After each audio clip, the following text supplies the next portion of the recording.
E hoje iremos estudar a parábola das bodas, um exemplo poderoso. Vou pedir para passar o slide.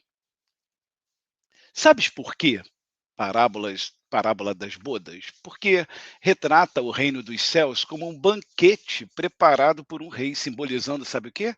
A graça de Deus, oferecida a toda a humanidade, unindo os conceitos de graça divina, inclusão e responsabilidade pessoal. Em algumas literaturas bíblicas, iremos encontrar outros nomes, algumas variações, como banquete de casamento, festa do casamento, do grande banquete, do festim das bodas, também até dos convidados ao banquete. Essas variações, meus irmãos, de nomes refletem diferentes nuances na maneira como o evento central da parábola, o banquete organizado pelo rei, é descrito. Alguns enfoques podem destacar o ato do convite, enquanto outros dão ênfase à celebração. Então, vamos a nós. Bom, você que ainda não conhece as parábolas contadas por Jesus, elas são, gente, narrativas curtas e simbólicas, utilizadas para transmitir verdades espirituais universais de forma acessível. E o que significam verdades espirituais universais, para quem não sabe? Muito bem, verdades espirituais universais são princípios fundamentais que transcendem culturas, religiões e épocas, oferecendo uma compreensão comum sobre o propósito da vida, a natureza da existência e a relação do ser humano com o divino. Essas verdades normalmente envolvem conceitos como amor, compaixão, justiça, perdão, humildade e o desejo de conexão com algo maior que si próprio. Elas são consideradas universais por quê? Porque dialogam com as questões mais profundas da humanidade, como o sentido da vida e a busca por paz interior, sendo inclusive reconhecidas por pessoas de diferentes crenças ou filosofias, como valores essenciais para a realização pessoal e espiritual. Portanto, as parábolas de Jesus recorrem a situações comuns da época que o mestre viveu a sua experiência na matéria, como colheitas, banquetes, olha que coisa rica, e relações familiares, mas carregam consigo significados profundos que revelam aspectos do reino de Deus, da conduta humana e do plano divino de redenção. Inclusive também, mais do que histórias ilustrativas, as parábolas convidam os ouvintes a uma reflexão pessoal, desafiando-os a aplicar suas mensagens em suas vidas neste mundo. Ao esconder, lições complexas em simplicidade, elas alcançam tanto os humildes, sedentos por compreensão, quanto expõem também a resistência daqueles que rejeitam a transformação espiritual que elas propõem. Próximo slide. Muito bem. A parábola das bodas pode ser encontrada nos seguintes evangelhos de Mateus, capítulo 22, versículos 1 ao 14, e também o apóstolo Lucas, no capítulo 14, versículos 15 até o 24. E foi contada por Jesus em Jerusalém durante os últimos dias de seu ministério terreno, pouco antes de seu sermão profético. O sermão profético de Jesus, também conhecido como discurso do Monte das Oliveiras, foi uma mensagem de alerta, alerta para a esperança e preparo espiritual na qual Jesus descreveu, sabe o quê? Os eventos futuros, incluindo tribulações, sinais do fim dos tempos e sua segunda vinda. Jesus enfatizou nesse sermão a importância da vigilância constante e da perseverança na fé diante da adversidade, além de exortar é fazer um apelo, né? Fazer um apelo a seus seguidores a viverem de forma justa, sempre prontos espiritualmente para o encontro com Deus. E antes de sua crucificação, que isso aconteceu também, foi um período muito marcante, no que hoje conhecemos como Domingo de Ramos. Mas Falando assim, vou pedir aqui agora nesse momento, até para a nossa irmã Beth vai nos ajudar a contextualizar esses 2 eventos marcantes, a entrada triunfal de Jesus em Jerusalém e a purificação do templo. Beth, por favor, é com você. Vamos lá então. Nessa ocasião, Jesus entrou em Jerusalém montado em um jumentinho, cumprindo a profecia de Zacarias, capítulo 9, versículo 9, que anunciava a chegada do rei Messias em humildade. A multidão recebeu Jesus com ramos de palmeira e clamores de Hosana, Hosana, expressão de louvor que significa salve-nos agora. Esse evento simboliza o reconhecimento de Jesus como Messias, mas também reflete a incompreensão de muitos que esperavam um líder político libertador, enquanto ele, Jesus, veio estabelecer um reino espiritual. A entrada triunfal é, portanto, uma celebração da realeza e da missão de Jesus, mas também um prelúdio para sua rejeição e sacrifício. A purificação do templo aconteceu logo após a entrada triunfal. Ao entrar no templo de Jerusalém, Jesus encontrou os cambistas e vendedores, transformando aquele lugar sagrado em um covil de ladrões. Em um ato de indignação justa, ele expulsou os comerciantes, reafirmando que o templo deveria ser uma casa de oração. Esse evento simboliza a autoridade divina de Jesus e a sua denúncia contra a corrupção religiosa e a hipocrisia dos líderes da época. Mais do que um ato físico, a purificação do templo representa a exigência de santidade e verdadeira devoção, adoração, além de apontar para uma transformação espiritual mais profunda. Jesus, como verdadeiro templo, seria o novo ponto de encontro entre Deus e a humanidade. Agora é com você, mãe. Muito obrigado. Eu não tenho nem, palavras, minha irmã Beth, muito obrigado. Itamar, pode passar os 2 slides. Esses momentos não apenas revelam o caráter e a missão de Jesus, mas também lançam luz sobre o propósito de sua vinda, restaurar a relação entre Deus e as pessoas, né? E a parábola das bodas faz parte de uma série de parábolas que Jesus utilizou para responder aos líderes religiosos que questionavam sua autoridade. E foi por meio dessa parábola que Jesus alertou sobre as consequências da rejeição ao convite divino e destacou, inclusive, a inclusão de todos, sem distinção, lá no reino de Deus. E aí, eu vou fragmentar as parábolas, quer dizer, a parábola das bodas, mas vou pedir à nossa querida irmã Beth para ler agora o capítulo 22 de Mateus, dos versículos 1 até o 3. E logo depois eu vou fazer algumas considerações iniciais desses 3 versículos. Então, vamos lá. Versículo 1. Então Jesus, respondendo, tornou a falar-lhes em parábolas, dizendo: O reino dos céus é semelhante a um certo rei que celebrou as bodas de seu filho. Versículo 3. E enviou os seus servos a chamar os convidados para as bodas, e estes não quiseram vir. Obrigado, Beth, mais uma vez. O Itamar pode passar o slide para as considerações iniciais. Então, nesses versículos iniciais da parábola das bodas, de Mateus, capítulo 22, do 1 ao 3, que foi lido pela nossa querida irmã Beth, apresenta um rei que prepara um grande banquete de casamento para o seu filho e envia mensageiros para quer dizer, convidar as pessoas previamente escolhidas, né? Mas elas recusam comparecer, não querem ir. Esses versos são fundamentais para a gente poder compreender a mensagem da parábola, estão carregados de simbolismo.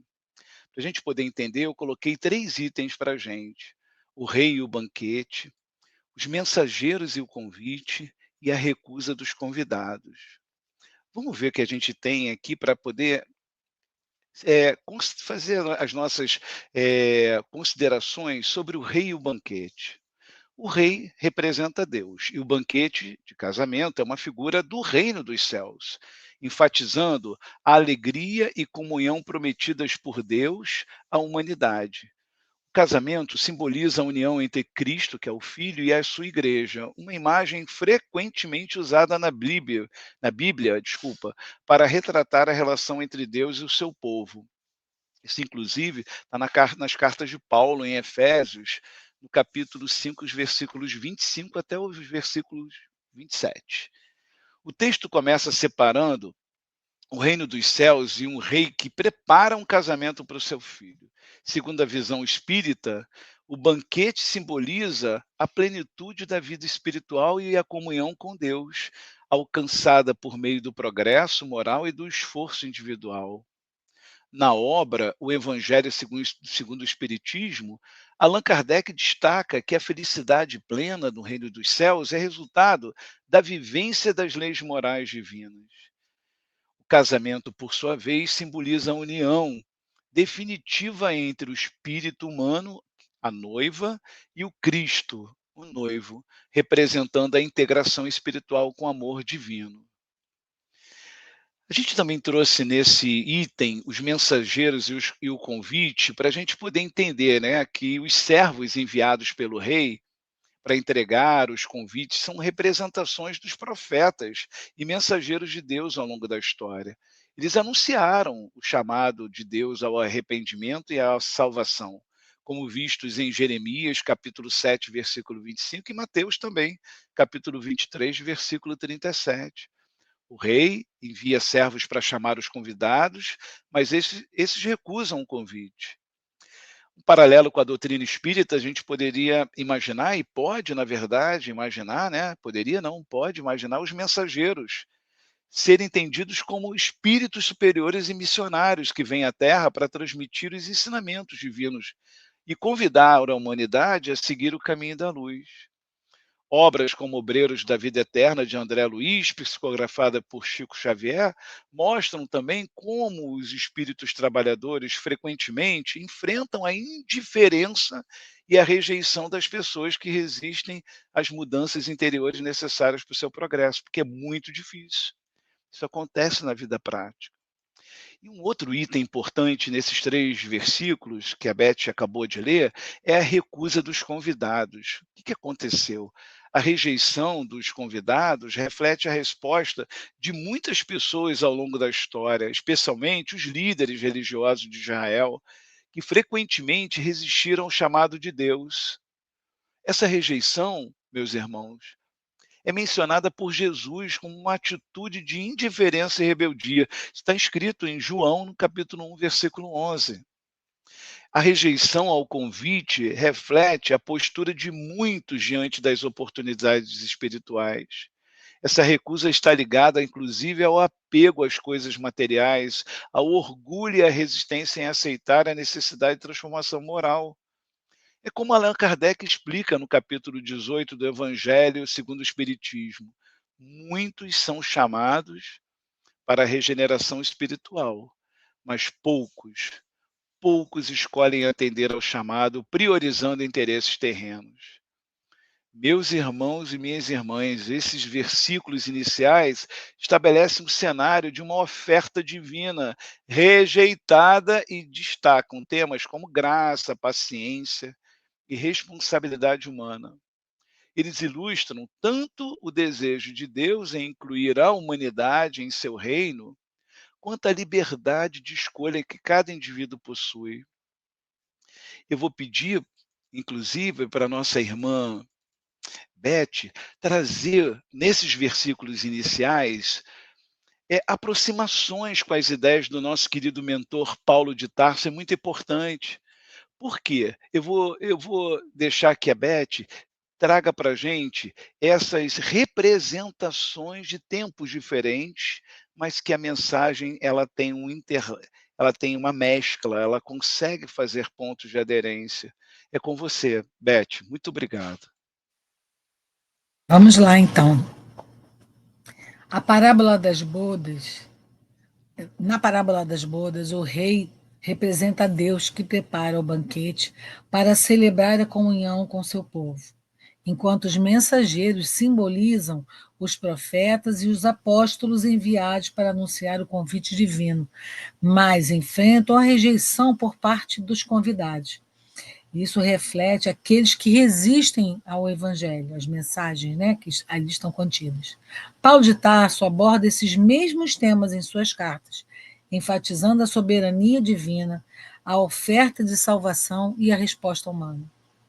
Em Romanos, capítulo 10, versículos 14 e 15, Paulo destaca a importância dos mensageiros e afirma: como crerão naquele de quem não ouviram?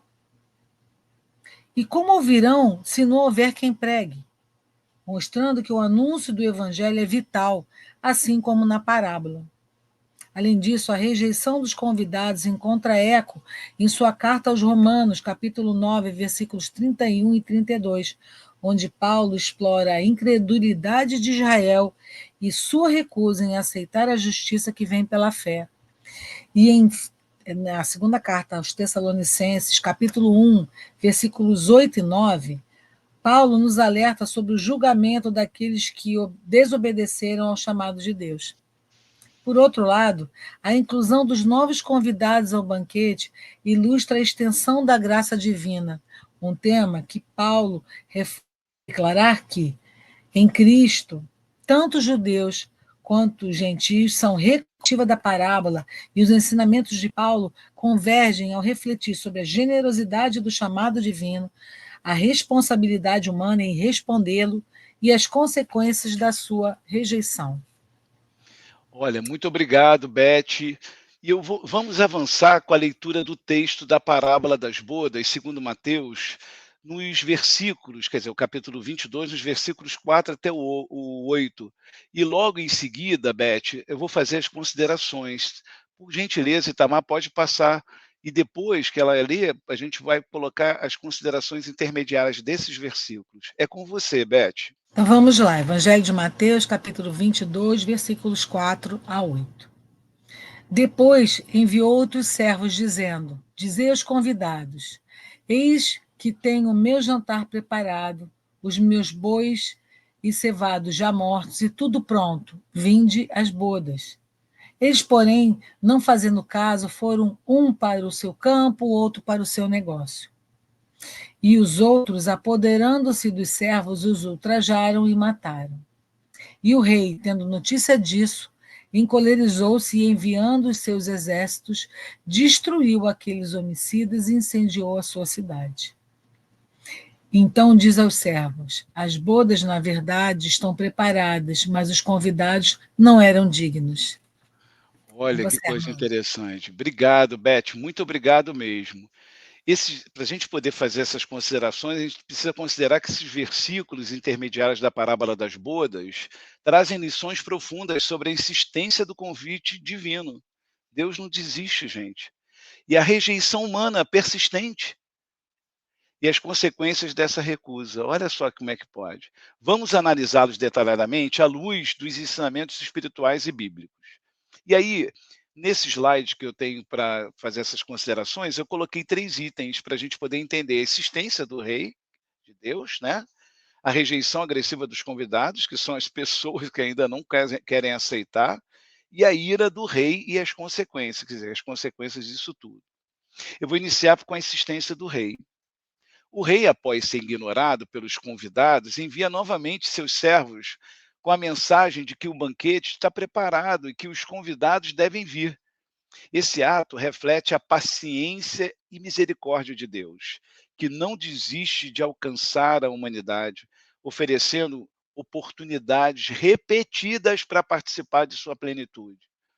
Como mencionado, no segundo capítulo, né, de Pedro, capítulo 3, versículo 9, o Senhor não demora em cumprir a sua promessa, como alguns julgam. Ele é paciente convosco, não querendo que ninguém pereça, mas que todos cheguem ao arrependimento. A insistência do rei também simboliza, meus irmãos, o papel dos mensageiros divinos ao longo, sabe de quem? Da história, como profetas, apóstolos, que continuam anunciando a vontade de Deus apesar das dificuldades da rejeição. A doutrina espírita, o rei que envia servos pela segunda vez simboliza, sabe o quê? A infinita misericórdia divina, que oferece inúmeras oportunidades de progresso espiritual. Deus, em sua bondade infinita, não desiste de alcançar o vou dizer para vocês, alcançar o quê? Alcançar não desiste mesmo de alcançar seus filhos, independentemente de sua resistência. Allan Kardec diz lá no Evangelho segundo o Espiritismo, no capítulo 11, amar o próximo como a si mesmo. Ele vai explicar que Deus envia emissários como espíritos superiores para conduzir a humanidade ao caminho do bem, muitas vezes enfrentando a incompreensão e o desprezo, são os avatares.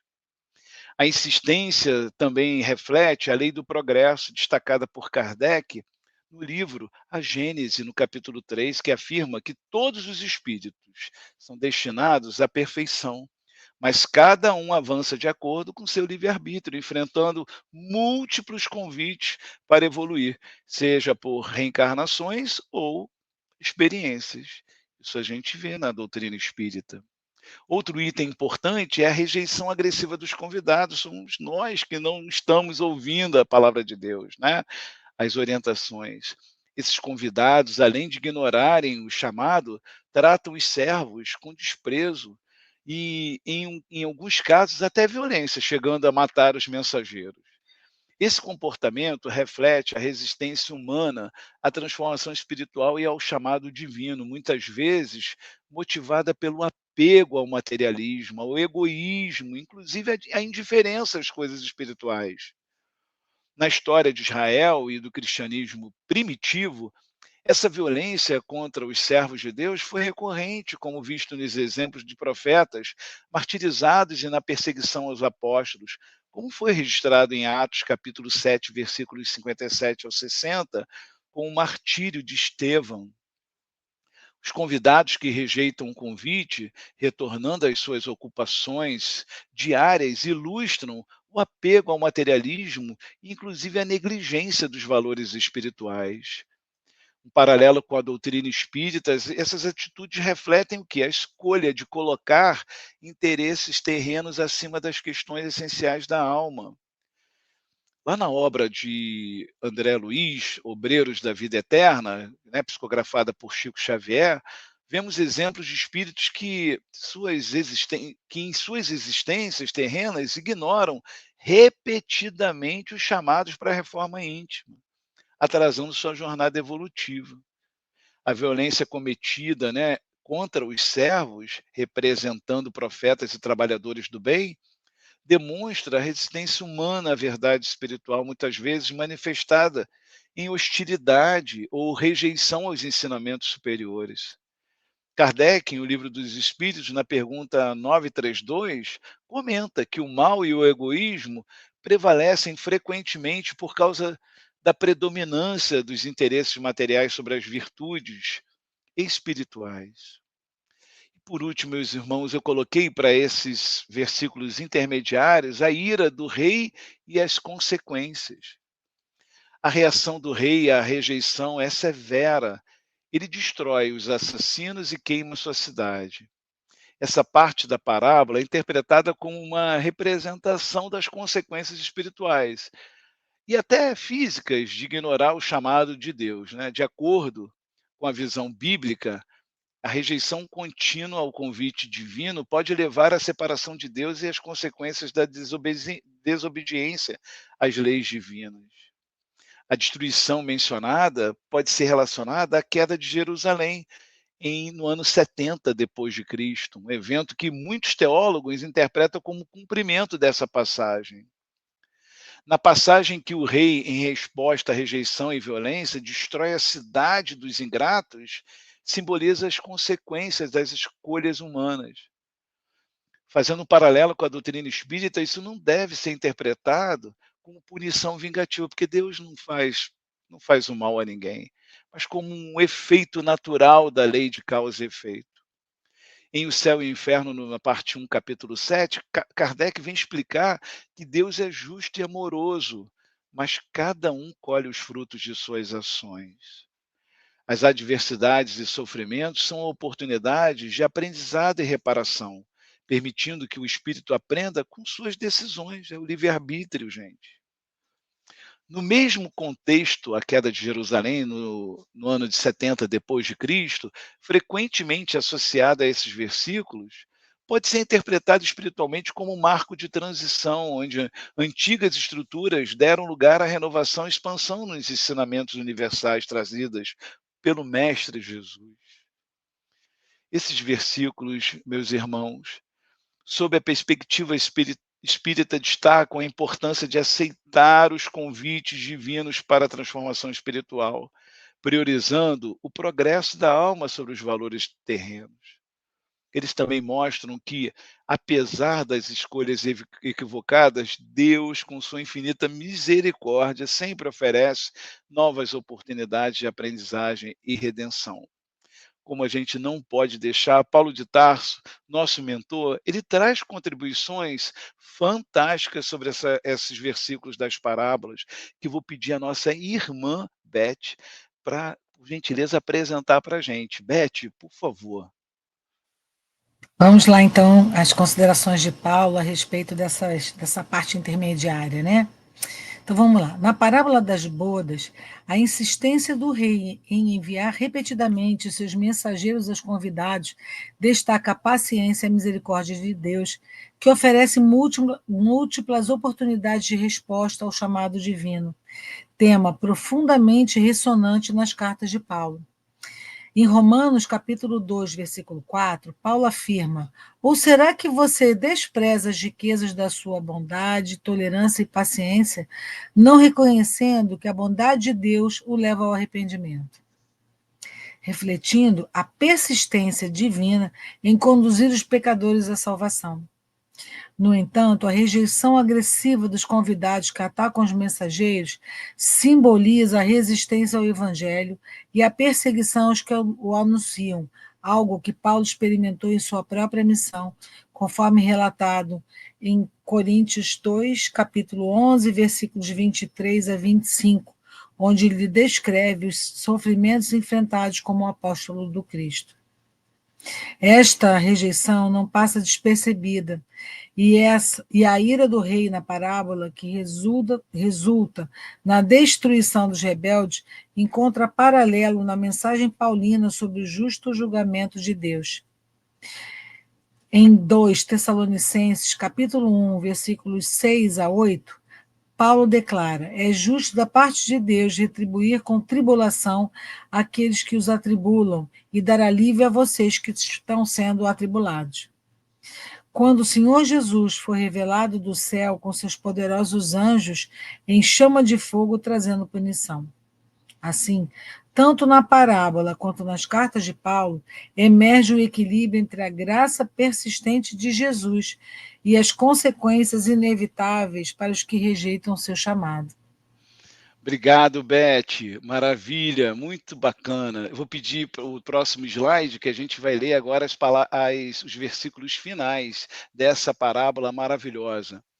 Eu vou pedir, inclusive, para a Beth continuar lendo para a gente esses versículos finais, e aí no finalzinho eu vou fazer as considerações.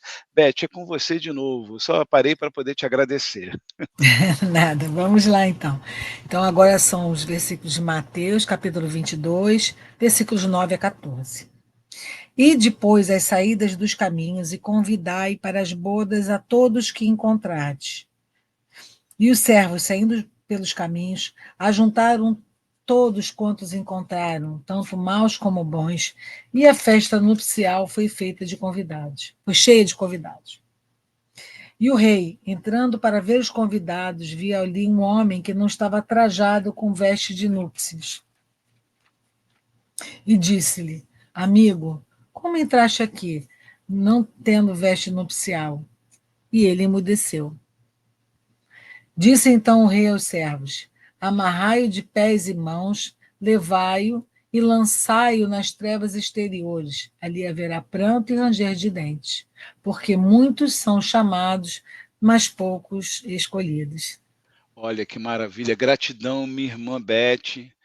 E aí eu vou pedir para poder passar para o outro slide para a gente fazer essas considerações. E como é de praxe, esses versículos finais que foram lidos agora carinhosamente pela Beth, né, encerram a narrativa com lições profundas sobre a universalidade ao chamado divino, a responsabilidade individual e consequências da rejeição espiritual. E aí eu separei aqui em 3 tópicos: o convite ampliado, o homem sem a vestimenta nupcial e muitos são chamados, mas poucos serão escolhidos.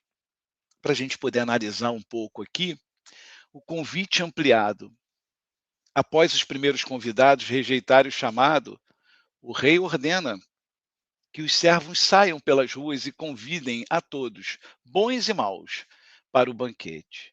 Isso simboliza a universalidade do convite de Deus, que não é restrito a um grupo específico, mas está aberto a toda a humanidade. E na Bíblia, essa inclusão alude à transição do privilégio inicial dos judeus, como povo escolhido, para a abertura do reino dos céus e todas as nações. Está em Romanos, capítulo 11, versículos 11 e 12. Os servos saem às ruas para convidar todos os que encontrarem, sejam bons ou maus, reforçando a universidade do convite divino. Só que na doutrina espírita, esse ato simboliza a igualdade espiritual e a oportunidade que Deus oferece a todos os seus filhos, independentemente de sua condição moral inicial. Kardec vai nos trazer em O Evangelho segundo o Espiritismo, no capítulo 15, Fora da Caridade, não há salvação. Vai enfatizar que a salvação é acessível a todos que se empenham na prática do amor e da caridade, elementos indispensáveis à evolução espiritual. Esse convite, inclusive, é amplo e também reflete a lei do progresso abordada em A Gênese, no capítulo 3, onde Kardec explica que Deus, em sua infinita justiça e misericórdia, não exclui ninguém da possibilidade de regeneração. Todos, absolutamente todos os espíritos, sejam iniciantes no caminho do bem ou mais avançados, têm a oportunidade de participar do banquete, representado pelo reino dos céus. O segundo item, o homem sem a vestimenta nupcial, foi dito, né? Ao entrar no banquete, o rei percebe um homem sem a vestimenta apropriada e o repreende, expulsando-o. Essa passagem, meus irmãos, simboliza que, embora todos sejam convidados ao reino dos céus, é necessário preparo espiritual para participar plenamente. A vestimenta representa a transformação moral e espiritual, simbolizada pela pureza de intenções e prática das virtudes. São as nossas obras, meus irmãos. Não basta aceitar o convite, é preciso estar também revestido de atitudes condizentes com os ensinamentos de Jesus. Ora, o homem sem a vestimenta de bodas simboliza a falta de preparo moral e espiritual. Embora tenham aceitado o convite, ele não se esforçou para se adequar aos valores necessários para participar plenamente do banquete, que requer a veste de transformação moral. Na doutrina espírita, essa veste simboliza, sabe o que? As qualidades espirituais adquiridas por meio da reforma íntima, como amor, humildade, caridade, justiça. No livro, na obra O Nosso Lar, de André Luiz, psicografado por Chico Xavier, há exemplos claros de espíritos que, ao desencarnar, se deparam com a necessidade de se revestir das virtudes espirituais para acessar esferas superiores. O relato nos mostra que a simples aceitação teórica nos ensinamentos não basta, é preciso vivê-los na prática. Kardec reforça esse ponto em O Livro dos Espíritos, na questão 840, ao destacar que o progresso espiritual está diretamente ligado ao esforço consciente de cada indivíduo em domar suas más inclinações. E aí, finalizando esse item, muitos chamados, mas poucos serão escolhidos, que tanto lemos isso, inclusive no Evangelho, né? Essa parábola termina com essa frase impactante, indicando que, embora o convite divino seja universal, poucos respondem adequadamente com disposição para a transformação espiritual necessária. Esse versículo final representa o livre-arbítrio e a responsabilidade pessoal no caminho evolutivo. Na doutrina espírita, meus irmãos, todos os espíritos são chamados a participar do progresso, mas muitos recusam, se desviam por priorizarem interesses materiais ou resistirem à reforma íntima. O livre-arbítrio está alinhado com a explicação de Kardec em O Evangelho segundo o Espiritismo. No capítulo 18, muito se pedirá àquele que muito recebeu, que ressalta nesse capítulo que a oportunidade de conhecer as verdades espirituais implica maior responsabilidade. Quanto mais a gente fica sabendo, mais aumenta a nossa responsabilidade, meus irmãos.